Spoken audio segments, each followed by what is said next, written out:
How's it going? Dave here, and in today's video I'm going to be explaining the number system. So if I was to say play me a 2-5-1 in the key of E, or play me a 1-6-4-5 in the key of A, and that completely confuses you, this video is going to explain that for you. So this system is usually called the Nashville number system, and it refers to chord progressions, and it's a really great way of notating chord progressions because we can change the key of the chord progression and we don't have to change the names of all the chords. It's a very good way of notating chord progressions. So this is a number system, and each number represents a different chord in our progression. So if we take the C major scale to start off with, so we're going to play in the key of C. So let's take the scale C, D, E, F, G, A and B. We're going to assign each one of these notes a number. So C being the first note is going to be 1, D being the second note is going to be 2, and so on and so forth. E is 3, F is 4, G is 5, A is 6, and B is 7. These are going to be the root notes of the chords. So for example, in a 4-5-1, 4 equals F, so the first chord is going to have a root note of F. Then the next chord is 5, so 5 is G, and G is going to be the root note of the next chord. And chord number 1 equates to a root note of C, but we don't know whether these chords are going to be major or minor or even diminished. So how do we know which chord quality corresponds to each note? Well, it's quite simple. There's a formula, and no matter what key you're playing in, this formula stays the same. The chord relating to note number 1 is going to be a major chord, so chord 1's a major chord. Chord number 2 is going to be a minor chord. Chord 3 is going to be a minor chord. Chord 4 is going to be a major chord. Chord 5 is going to be a major chord. Chord 6 is going to be a minor chord, and chord 7 is going to be a diminished chord. Now you just have to memorize that, but once you've memorized that, you have now found out how to play pretty much any chord in any key. So let's take a 4-5-1, that same chord progression in the key of C. Chord 4 is obviously going to relate to F, and it's going to be a major chord, so we're playing F major. Chord number 5 is relating to G, and chord number 5 is always a major chord, so we're going to play a G major. And then chord number 1 is relating to C, and chord number 1 is always a major chord, so we're going to play C major. So our chord progression in the key of C, our 4-5-1 in the key of C, will be F major, G major, and C major.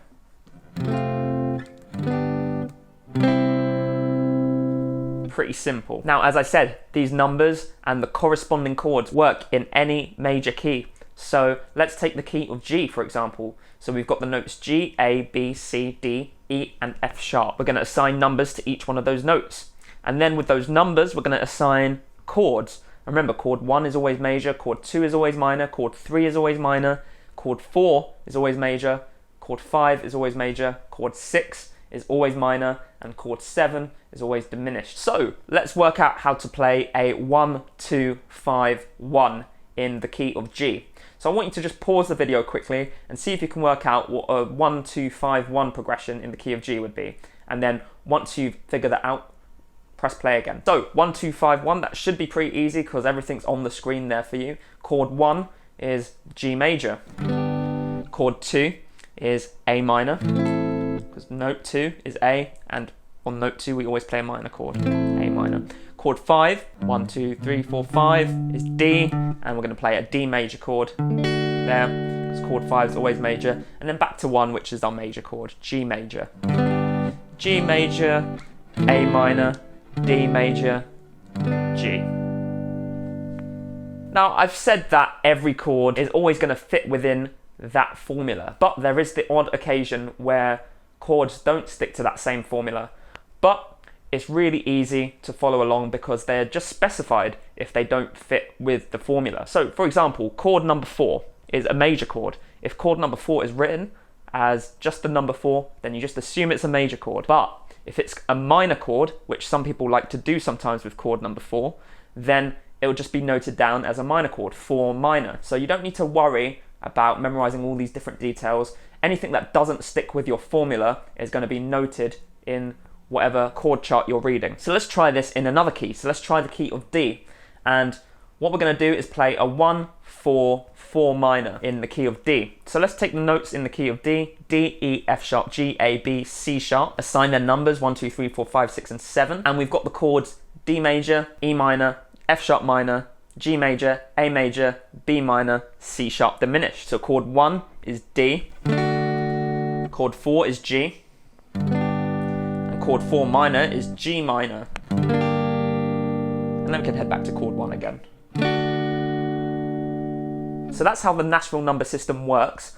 But now I'm going to show you a cool technique you can use to be able to play all the chords in any key without even knowing what those chords are. So there are a couple of things that you need to be able to do on the guitar before doing this technique. You need to be able to identify any note on the low E string, okay? So if I said, what's the 5th fret? You'd be able to say A. If I said, what's the 1st fret? You'd be able to know that it's F, okay? That's the first thing you need to know. And then the second thing you need to know is how to play your 6-string major and minor bar chords. Here's a major one, here's a minor one, and your 5-string major and minor bar chords. Here's a major one, here's a minor one, okay? So those are the two things you need to know for this technique. If you don't know those things, it's probably best learning those and then coming back to this video once you do know those things. So let's take the key of G. The first step to working out any chord progression in the key of G is to find your G on the low E string. There we go, G, the 3rd fret. So then we have to work out all the notes in the key of G and where they appear. And we are going to leave chord number 7 out because chord number 7 is very, very rarely used, although it is used sometimes, but for the most part, chord number 7 isn't really used very much. And another thing to mention as well, this is just a technique that's going to help you get to grips with the number system. It's not like the perfect way of playing the number system.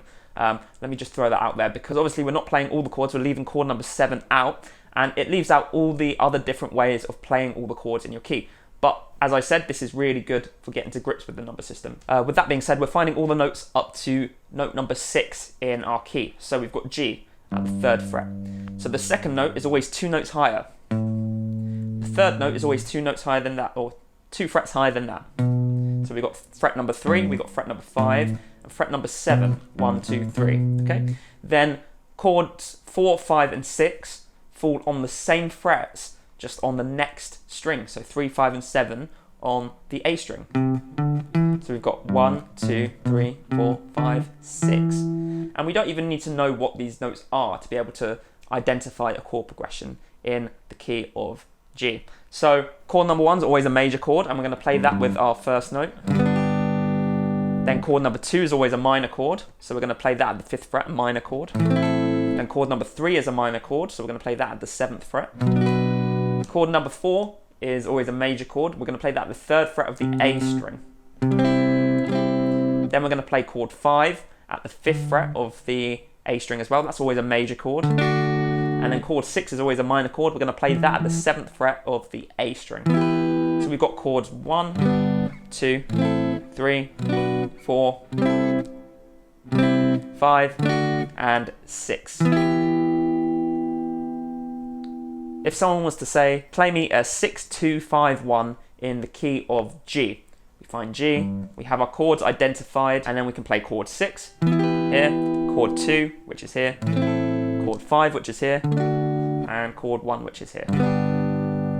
6, 2, 5, 1. And then the best thing about this method is that it's movable up and down the neck. So if I was to say play a 6-2-5-1 in the key of C, for example, all we have to do is find C on the fretboard, and the same formula applies. We're going to go 2 frets up, 2 frets up, then play the same thing on the next string.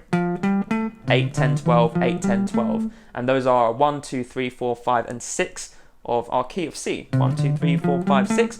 Then identify the chords, major, minor, minor, major, major, minor. And then we play 6-2-5-1. So 6 is here, 2 is here, 5 is here, and then 1 is here. Quite simple. So again, with some keys, you're going to be playing all the way up here at the 15th fret, so it's not the perfect technique for working chord progressions out in every key, but as I said, again, this is just a good way of getting to grips with the number system. Now, once you've got to grips with the number system, the next step is to make your chord progressions sound even better with really cool chord extensions. And if you head to the description, I'm offering a free PDF of the first 2 chapters of my book, which is going to show you exactly how to do that. So for example, we could take a 4-5-1 in the key of G. And we could make it sound something like this. Nice and jazzy and sophisticated. And I've got chord charts for how to do that in that free PDF. So you've got nothing to lose. Definitely go and check that out. If you enjoyed the video, click like. Let me know what you thought in the comments. Do you have any particular favorite chord progressions? Let me know in the comments. And subscribe to the channel. And make sure you hit that notification bell so that you're notified every single time I release a new video. That's really important. I will catch you in the next video. Have a good one.